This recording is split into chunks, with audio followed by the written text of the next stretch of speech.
Hello friends, welcome to our YouTube channel Rinku study.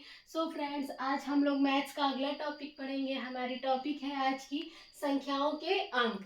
देखिए friends, ये बहुत ही इंपॉर्टेंट टॉपिक है जो हमें TET, C TET and DElEd के भी एग्जाम्स के लिए बहुत ही इम्पॉर्टेंट रहेगा। सो इसे आप लोग अच्छे से समझिएगा। देखिए, संख्याओं के अंक, संख्याएं के अंक के बारे में है कि इसकी 3 प्रकार होते हैं। इसके कितने प्रकार होते हैं? 3 प्रकार। कौन कौन से? द्विअंकीय संख्याएं, एन अंकीय बड़ी से बड़ी संख्या है और एन अंकीय छोटी से छोटी संख्या है, जिसमें से आज हम लोग एक के बारे में पढ़ेंगे, द्विअंकीय संख्याएं। सो देखिए फ्रेंड्स, इसमें क्या होता है, यदि किसी संख्या का दहाई, यहाँ पे ध्यान देना है, दहाई का अंक x तथा इकाई का अंक y हो तो द्विअंकीय संख्याएं 10x प्लस y होंगी। इसका ये मतलब है, दहाई, दहाई का मतलब ही होता है 10th स्थान। कौन सा स्थान होता है? 10th स्थान, यानी 10वां अंक होता है। और इकाई का अंक का मतलब होता है कि एक स्थान, इकाई का मतलब ही होता है एक स्थान। सो इस तरह से फ्रेंड्स, ये कहने का इसका ये मतलब है कि जो भी संख्याएं दहाई के स्थान पर होगी उनका 10वां मान होगा, और जो भी संख्याएं एक इकाई के स्थान पे होगी उसका एक मान होगा। सो फ्रेंड्स, ये हमारा बन जाएगा x को अगर हम दहाई के पास रखेंगे तो 10x हो जाएगा। देन हमें क्या करना है, इसमें ऐड करना है। और ये हमारा इकाई का अंक क्या है? y यानी 1 को तो हमारा जो इंटीजर है वो y है। सो हम इसे वहां पे क्या लिख लेंगे? y लिख लेंगे। सो फ्रेंड्स, इस तरह से ये हमारी संख्याएं बनेंगी। इसके कुछ फॉर्मूलेज हैं जिसे हम लोग इससे क्या करेंगे, फाइंड कर पाएंगे अच्छी तरह से। इसे फाइंड करने के लिए हमें ये तीन जो दिया गया है सिस्टम, इसे याद रखना पड़ेगा।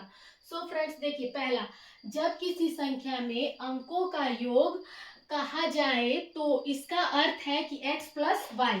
जब ये तो नॉर्मल है कि जब भी किसी संख्या का योग यानी जोड़ कहा जाए तो हमें क्या करना है? ऐड करना है। कोई भी संख्या हो सकती है, बट x, मान लीजिए हमारी संख्या है x प्लस वाई, और लेकिन x की जगह पे हमारा क्या होना चाहिए? दहाई, और y की जगह पे क्या होता है? इकाई। सो ये हमारा एक बन जाएगा x प्लस वाई, ये हमारा एक योग बन जाएगा। देन उसके नीचे आइए, दूसरा वाला देखते हैं। जब प्रश्न में संख्या का अंक पलट दिया जाए, देखिए फ्रेंड्स, यहाँ पे आप लोग को ध्यान देना है। जब संख्या का अंक पलट दिया जाए और अथवा बदल दिया जाए तो कहा जाए तो इसका अर्थ होता है कि x और y के स्थान पर आ जाता है और y जो है x के स्थान पर आ जाता है। इसका सिंपल सा ये मतलब है कि जब हमें कहा जाए कि संख्याएं आपस में इंटरचेंज हो जाए, इंटरचेंज का मतलब x की जगह पे y और y की जगह पे x आ जाए, तो हम इसका क्या कहते हैं? इसमें अंकों के पलट की संख्या भी कहा जाता है। जैसे कि ये देखिए, हमारे पास एक उदाहरण है, 8 और 7, यानी लिखा है 87। अब इसका हमें अंक पलट करना है, यानी कि अंकों को आपस में इंटरचेंज करना है। 7 की जगह पे 8 की जगह पे 7, तो हमारा क्या आ जाएगा? 78। ये हमारा क्या हो जाएगा? अंक बदल जाएगा। सो फ्रेंड्स, आइए अब हम लोग इसका तीसरा फॉर्मूला देखते हैं। तो ये होगा नई संख्या में हुआ परिवर्तन।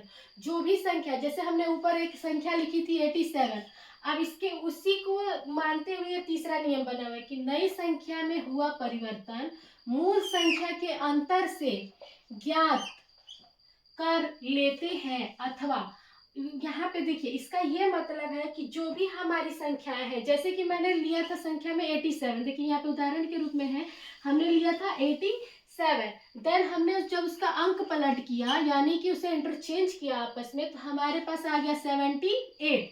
सो अब हमें इसमें अंतर ज्ञात करना है, हमें पता करना है कि हमारी मूल संख्या कितनी अधिक या कितनी कम है। इस अंक से ये हमारी जो मूल संख्या है और जो हमने इसे बदला है वह कितना अधिक या कम है। तो इसके लिए हम लोग क्या करेंगे? इसके लिए हम लोग करेंगे कि इसमें से क्या कर देंगे? घटा देंगे। तो सो हम लोग अपनी संख्या, जो हमारी मूल संख्या क्या थी 87, हमारी नई संख्या क्या आई 78, तो हम लोग इसे घटाएंगे तो क्या आएगा 9। तो हमें पता चल रहा है कि नई संख्याओं का मूल संख्या क्या थी? हमारी 9 से कम थी। कि 9 कम आ रहा है ना, जितना भी डिफरेंस आएगा फ्रेंड्स, वही इसकी क्या हो जाएगी? मूल संख्या से उतना अधिक या कम होगा। सो फ्रेंड्स, आई होप कि आप लोगों को ये वीडियो पसंद आई हो। Thank you and good night.